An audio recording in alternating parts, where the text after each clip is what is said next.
चाहिँ अब यो टिपेछु निकै बढेछ नि त साथीहरू है। पुरै अब यसलाई चाहिँ मस्ती गरेर खानु छ, के गर्ने होइन। अब लाँदैछु टिपेर।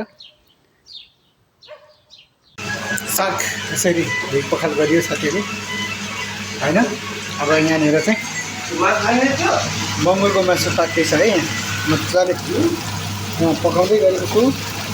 अब रायो साग र बङ्गुरको मासु पनि यो क्रोसियामा बनाएर खाए साथीहरू। क्रोसियामा पनि बङ्गुरको मासु र रायोको साग पाएको है।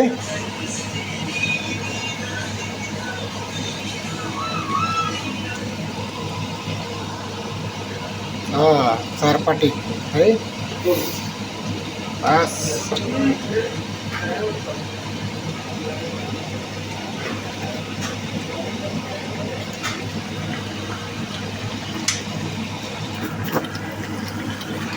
खानु पर्यो नि त होइन साथीहरू, बङ्गुरको मासु र रायोको साग।